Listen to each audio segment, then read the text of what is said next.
بسم اللہ الرحمن الرحیم۔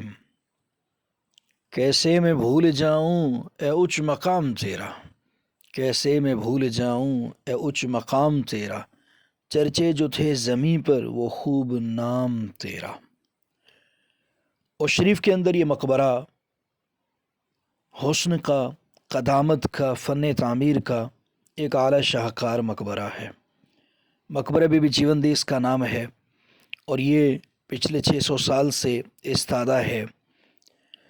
ہم اس کی خوبصورتی کو دیکھیں، اس کے انداز تعمیر کو دیکھیں، اس میں جو کام کیا گیا ہے اس کو دیکھیں، اس مقبرے کی لمبائی، چوڑائی، موٹائی کو دیکھیں، اس کے در و دیوار کو دیکھیں، اس گیلری کو دیکھیں، اور اس کے علاوہ ہم اس کے گنبد کو دیکھیں، اس پر لگے ہم کاشی کاری، پچی کاری، گچی کاری اور مینا کاری کے کام کو دیکھیں تو ہمیں پتہ چلتا ہے کہ اس مقبرے پر معماروں نے اپنا مکمل جادو استعمال کر دیا، اپنے ہاتھ کی صفائی صنائی مکمل استعمال کر دی۔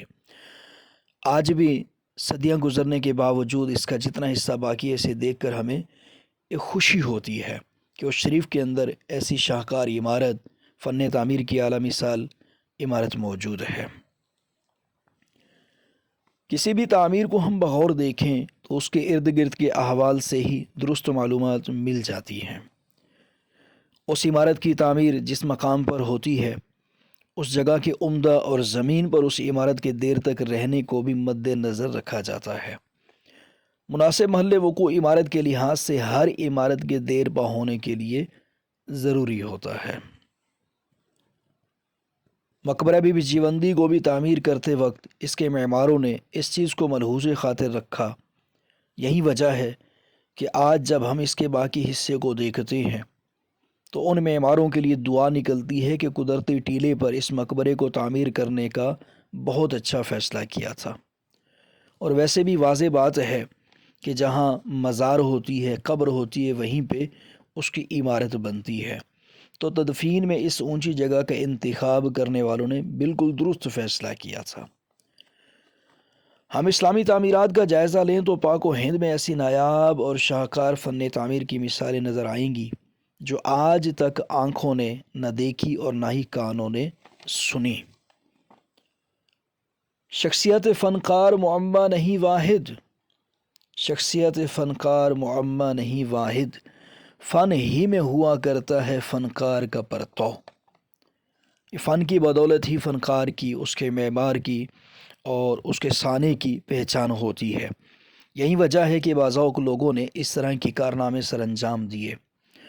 ہم مغلیہ سلطنت کو دیکھیں، مغلیہ بادشاہوں کے ادوار کو دیکھیں تو ان کے ادوار میں اسلامی فن تعمیر کو جو عروج ملا وہ برصغیر کے لوگ بہتر سمجھ سکتے ہیں۔ مقبرہ بی بی جیوندی بھی ایسی ہی ایک نایاب تصویر ہے جس کو ہم جس زاویے سے بھی دیکھیں عقل دنگ رہ جاتی ہے، ہوش و حواس پر جمود طاری ہو جاتا ہے اور زبان سے آفرین آفرین صد حبذا تہنیات اور تسلیمات کی صدائیں بلند ہوتی ہیں۔ اور شریف کا یہ مقبرہ محلہ بخاری کے بالکل آخری کنارے پر ایستادہ ہے اور شان و شوکت اور جاذبیت میں آنکھوں کو چندھیا دیتا ہے۔ یقیناً اس مقبرے کی تعمیر میں دنیا کے بڑے بڑے ماہر انجینئرز اور شہرت یافتہ کاریگروں نے اپنی صنائی اور ہاتھ کی صفائی میں کسی قسم کی کمی نہیں آنے دی، اور یہی وجہ ہے کہ آج ہم ان کو اچھے لفظوں سے یاد کرتے ہیں، ان کی محنت کو یاد کرتے ہیں۔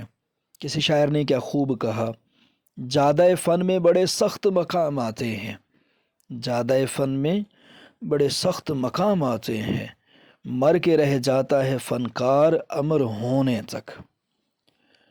اچھا، پھر اس مقبرے کو ہم دیکھیں تو کاشی کاری، پچی کاری، نقاشی، خطاطی اور آرائش و زیبائش کے کاریگروں نے اس کو چاند کی طرح چمکدار کر دیا۔ اب قریب سے دیکھیں، نہایت عمدہ، بہت خوبصورت یہ مقبرہ نظر آتا ہے۔ اس مقبرے کی تعمیر کے بارے میں کوئی واضح خد و خال نہیں ملتے۔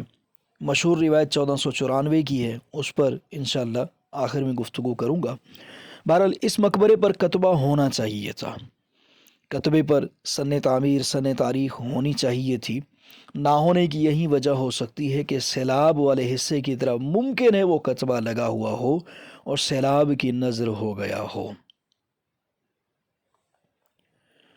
یا یہ بھی ممکن ہے کہ موجودہ مقبرے کے کسی حصے میں لگا ہو اور مسلسل بارشوں، آندھیوں اور زمانے کی اڑتی دھول کی نظر ہو کر گر گیا ہو، اور آج بھی اس شریف کے کسی قدیم گھر، کھیت میں یا زمین میں دبا ہوا آہو بکا کر رہا ہو۔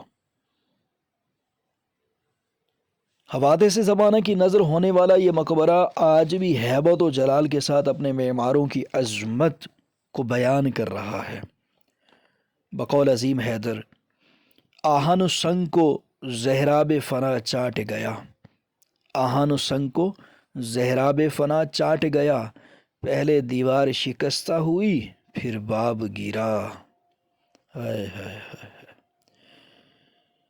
کتنا پیارا شعر ہے، اور اس کے تناظر میں دیکھیں تو مقبرہ بی بی جیوندی کی حالت ہمیں بہت واضح نظر آ جاتی ہے۔ اس مقبرے کے سن تعمیر کے حوالے سے اب تک کوئی مستند تاریخی دستاویز نہیں مل سکی، مگر ایک عبارت ہے جو محسن تاریخ اوچ زبیر شفیع غوری مرحوم کی کتاب میں ہمیں وہ عبارت ملتی ہے۔ یہ زبیر شفیع غوری صاحب کی مہربانی ہے کہ انہوں نے اس شریف کے اندر 1981-82 میں آ کر ایم اے کا تھیسس کیا، جس میں اس شریف کے آثار قدیمہ کو انہوں نے قریب سے دیکھا، جانچا، پرکھا، حتیٰ کہ لاہور میں لیبارٹری کے اندر اس کے بعض چیزیں لے جا کر ان کے تجربات بھی کروائے اور اس شریف کی قدامت کو بھی واضح کیا۔ تو محسن تاریخ اوچ زبیر شفیع غوری مرحوم، اللہ تعالیٰ ان کے مرکز کو انوار و تجلیات کا مرکز بنائے، ان کا ایک تجزیہ آپ کے سامنے رکھنا چاہوں گا کہ مقبرہ بہاول حلیم، جو کہ بی بی جیوندی کے مقبرے کے بالکل ساتھ ہی ہے، اس مقبرے کو حضرت مخدوم جہان جہاں گشت رحمۃ اللہ تعالی علیہ نے تعمیر کروایا تھا، اور حضرت بہاول حلیم حضرت مخدوم جہان جہاں گشت رحمۃ اللہ تعالی علیہ کے استاد صاحب تھے۔ حضرت مخدوم پاک کا دور ہجری جو ہے وہ 707 تا 785 بنتا ہے مکمل زندگی کا، اور یہ عیسوی دور 1307 تا 1383 بنتا ہے۔